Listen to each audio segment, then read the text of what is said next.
Ngibingelele kuwe mlaleli, ngiyathemba ukuthi uyaphila-ke. Mina ngizocela kuwe-ke laphana-ke ukuthi-ke uma ngabe usamusha-ke kulona-ke leli khasi-ke wenze-ke laphana-ke ungixhase-ke ucindezele-ke ibhathini subscribe njalo ukuthi imali kumahhala nje kusho nesenti-ke emnyama-ke ukuthi-ke uqhubeke uthole nezinye-ke iy'ndaba ezintsha-ke nje engizobe ngikufakela zona-ke kulona-ke leli khasi-ke leli-ke kusukela-ke manje-ke kuze ngingaphosi endaweni njengamanje ngakucindezela-ke ibhathini subscribe njengamanje-ke. Udaba kulethele lona-ke namhlanje-ke lapha nithi-ke ukhala ngokuhlushwa amaphoyisa umndeni ka-Number 10 Mnqobi Nzimande.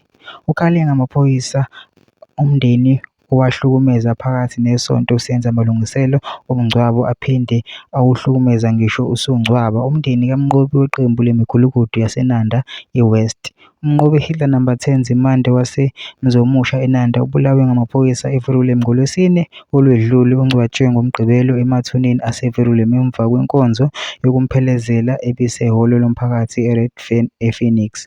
Umzali wakhe uNkosazane Nompumelelo Mngoma elandisa ngeziwombe ezenzeke kusuka ebulewe umufi. Uthe beqala bethuswa udokotela wasemakhazeni kahulumeni ebabuza ukuthi bazongcwaba nini futhi kuphi. Sazibuza ukuthi ngabe ubuzilani nokuthi ngabe yonke imindeni uyibuza le mininingwane yini uma izothatha izidumbu, kusho uNkosazane Mngoma. Uqhubeke wathi bathole isiqiniseko sokuthi amaphoyisa ahogela ngezinhlelo zomngcwabo ngesikhathi bethola ukuthi kade esegasele nasemakhazeni azimele ebese beyise kuwo isidumbu sikamufi. Nakhona abuze okufanayo, kubeka uNkosazane Mngoma. Uqhube wathi kukhulu kakhulu ukuhlukumezeka kwenziwa ngoLwesihlanu kubuya isidumbu sikamufi. Aqale agasela singakalandwa emakhazeni, abuza ukuthi ziphi izibhamu zikaMnqobi, akhomba omama bebehleli emakhandleleni ngezibhamu, ebuza ukuthi sikhalelelani inja, aze athi nathi siyakwazi ukukhala, kubeka uNkosazane Mngoma. Uthe ngesikhathi sekubuye ebebeye emakhazeni kuyolanda isidumbu aphinde abuya ashaya kwasani kwabesilisa bebesesangweni belungiselela ukugeza isidumbu sikamufi amanxeba. Kushaywe kwaze kwashawa ngisho nobaba wakhe. Umalume wakhe ubematasa ehlinza imbuzi yokuqhuba umsebenzi wokugeza amanxeba naye amshayile. Amyekisa ukuhlinza, akhahlela ibhokisi laze lala ngohlangothi isidumbu saphumela ngaphandle, usho kanje. Uthi abebebuza ukuthi inja igezwani. Uthe okubaphathe kabuhlungu kakhulu ukusala kwaso silele kanjalo amahora ngamahora emvuleni njengoba umndeni uziwa sengenisa ngaphakathi emva kwa-12 ebusuku silokhu sihlale ngo-7 ebusuku. Uthe kwaMlindelo awubange usaqhubeka njengoba eshaye phansi ngonyawo amaphoyisa athi akukho mlindelo wenja ezokwenziwa. Bashaye bonke omama abangomakhelwane bebekhona bathi ababuyele emizini yabo. Kusale umndeni kuphela ebebematasa nokushayela itende. Batshole ukuthi akukho tende lizomiswa ngoba awukho umlindelo ozoqhubeka, usho kanje. Uthe bagcine benze umkhuleko omfishane isidumbu sasingeniswe ngaphakathi maqede bahlala kwangaba khona mlindelo. Abesitshela emehlweni ukuthi ngokomthetho bekufanele sihlale naso size sibole isidumbu noma sisimbele egcekeni sisigqibe kuphele kanjalo, usho kanje. Ngosuku lomngcwabo uthe bebebaningi ababezimisele ngokuya enkonzweni yomngcwabo kodwa amaphoyisa ashaye phansi ngonyawo athi akuyimuntu lapho. Uthe ngaleso sizathu kugcine kusala ngemuva abantu ebebezongena emabhasini amabili ebebewaqashile. Idlanzana lathuthwa izimoto ezihamba ngebanga ezilikhokhelwe. Abesilisa bebengavunyelwe kangongoba ubaba wakhe naye akayethamelanga inkonzo yomngcwabo.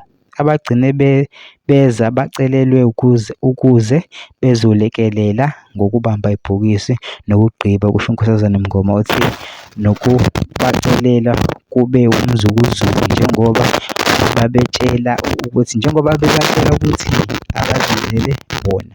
Uma sifika emathuneni kwathiwa asisheshise sigqibe. Uthe emathuneni abenqabe ngisho ukuthi benze umkhuba wokuphonsa inhlabathi. Bathi bayathandaza abayekise, ababuze ukuthi ubuthandaza yini umufi. sihlukumezekile siwumndeni asikwazanga nokumphelezela ngendlela ebesifisa ukuphelezela ngayo, ngisho nanemikhuba egcinwayo uma kushone umuntu asikwazanga ukuyenza, kusho uNkosazane Mngoma.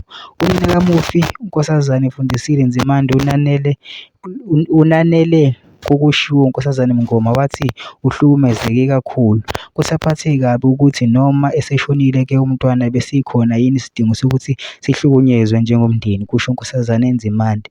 Ngikhuluma njengomzali, akekho umzali ovuna ingane uma yenza okubi, wonke umzali usuke efuna ukuthi ingane ibe nekusasa elihle, kusho yena. Uthe lokhu okukhulunywayo bona abakwazi kodwa abamphekeli ngoba abazazi izinto abezenza emakhoneni. Wathi bebazi ukuthi ubeyingxenye yeqembu leMgulukudu bamkuza. uNkosazane Nzimande bebethi uma bembuza ngalokhu ebekushiwo ngegama lakhe aphike athi akayazi lento eshiwo ngaye.